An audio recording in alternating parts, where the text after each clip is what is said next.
को प्रणाम। आप सभी का सुमधुर कीर्तन चैनल में पुनः स्वागत है।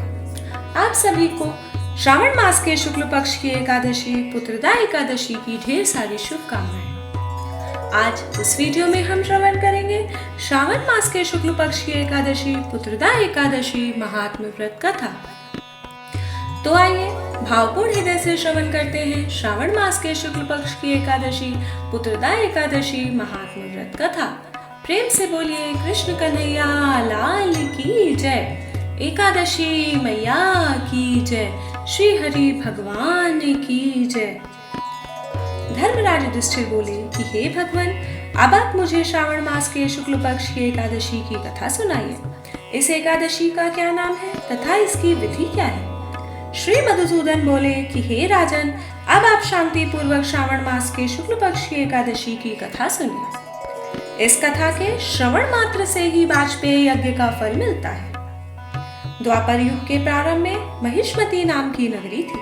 उस नगरी में महाजित नाम का एक राजा राज्य करता था। वह पुत्रहीन था, इसलिए वह सदैव दुखी रहता था। उसे वह राज्य कष्टदायक प्रतीत होता था। राजा ने पुत्र की प्राप्ति के लिए बहुत यत्न किए, परंतु वह निष्फल हो गए। जब वह राजा वृद्ध होने लगा तो उसकी चिंता भी बढ़ने लगी।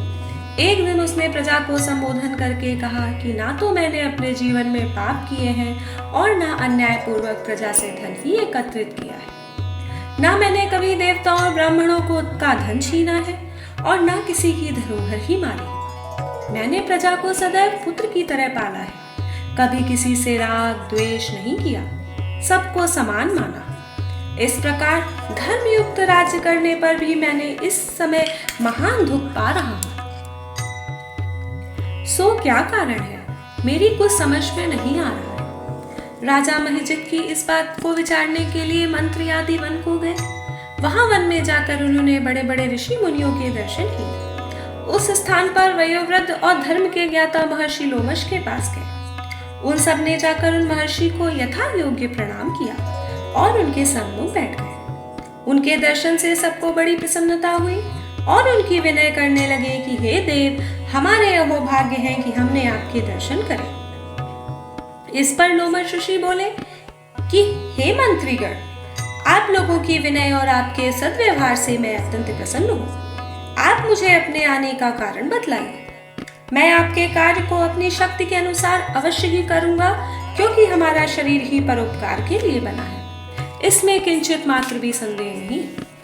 लोमश ऋषि के ऐसे वचन सुनकर मंत्री बोले कि हे महर्षि, आप हमारी समस्त बातों को जानने में ब्रह्मा से भी अधिक हैं। अतः आप हमारे संदेह को दूर कीजिए। महिष्मती नाम की पुरी में महिजित नाम के एक धर्मात्मा राजा है। वह प्रजा का पुत्र की तरह धर्मानुसार पालन करते हैं, परंतु फिर भी वह पुत्रहीन है। इससे वह अत्यंत दुखी रहते हैं। हम लोग उस राजा की प्रजा हैं। हम भी उनके दुख से दुखी हो रहे हैं, क्योंकि प्रजा का यह कर्तव्य है कि राजा के सुख में सुख माने और दुख में दुख माने।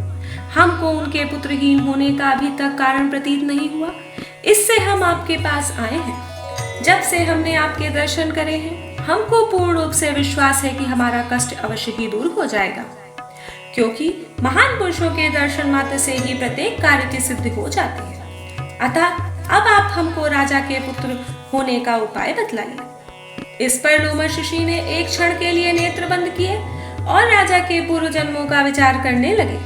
वह विचार करके बोले कि हे श्रेष्ठ पुरुषों, यह राजा पिछले जन्म में अत्यंत निर्लज्ज था तथा बुरे कर्म किया करता था। वह एक गांव में से दूसरे गांव में घूमा करता था। एक बार ज्येष्ठ मास के शुक्ल पक्ष की एकादशी को 2 दिन से भूखा था। दोपहर के समय एक जलाशय पर जल पीने गया। उस स्थान पर एक उसी समय ब्याही हुई गैया जल पी रही थी। राजा ने उसको प्यासी ही भगा दिया और स्वयं जल पीने लगा। हे ब्राह्मणों, इसलिए राजा को यह दुख भोगने पड़ रहे हैं। एकादशी के दिन भूखे रहने से उसको राजा होना पड़ा और प्यासी गौ को हटाने से पुत्र वियोग का दुख भोगना पड़ रहा है। इस पर सब लोग बोले कि हे महर्षि, शास्त्रों में ऐसा लिखा है कि पुण्य से पाप नष्ट हो जाते हैं। इसलिए कृपा करके आप राजा के पूर्व जन्म के पाप नष्ट होने का उपाय बतलाइए, क्योंकि उस पाप के क्षय होने से पुत्र की प्राप्ति होगी। ब्राह्मण के ऐसे वचनों को सुनकर लोमश ऋषि बोले कि हे ब्राह्मणों, यदि श्रावण मास की शुक्ल पक्ष की पुत्रदा एकादशी का तुम सब लोग व्रत करो और रात्रि को जागरण करो और उस व्रत का फल राजा को प्रदान कर दो तो तुम्हारे राजा के पुत्र पैदा होगा। राजा के समस्त दुख नष्ट हो जाएंगे। मंत्रियों सहित समस्त प्रजा महर्षि लोमश ऋषि के वाक्यों को सुनकर प्रसन्नता पूर्वक अपने नगर को वापस आए। उन सब लोगों ने श्रावण मास के शुक्ल पक्ष की पुत्रदा एकादशी को लोमश ऋषि की आज्ञा अनुसार विधि पूर्वक व्रत किया और द्वादशी को उसका फल राजा को दिया। उस पुण्य के प्रभाव से रानी ने गर्भ धारण किया और 9 महीने के पश्चात उसके एक अत्यंत तेजस्वी पुत्र रत्न पैदा हुआ। हे राजन, इसलिए इस एकादशी का नाम पुत्रदा पड़ा। जो मनुष्य पुत्र रत्न को प्राप्त करना चाहते हैं उन्हें इस एकादशी का विधि पूर्वक व्रत करना चाहिए। इस व्रत के प्रभाव से इस लोक में सुख और परलोक में स्वर्ग मिलता है। इस एकादशी की कथा सुनने का, इस एकादशी की कथा श्रवण करने का फल वाजपेयी यज्ञ के फल के बराबर बताया गया है। प्रेम से बोलिए एकादशी मैया की जय, श्री हरि भगवान की जय, कृष्ण कन्हैया लाल की जय, जगत जननी जगदम्बे मैया की जय। इस वीडियो को अधिक से अधिक शेयर करिए जिससे इस कथा को श्रवण करने का फल सभी को प्राप्त हो सके। वीडियो को लाइक करिए और अगर आप हमारे चैनल पे नए हैं तो चैनल सुमधुर कीर्तन को सब्सक्राइब करिए। मिलते हैं अगली कथा या अगले भजन के साथ। तब तक के लिए आप सभी को जय माता दी। चैनल को सब्सक्राइब करके ही जाइएगा।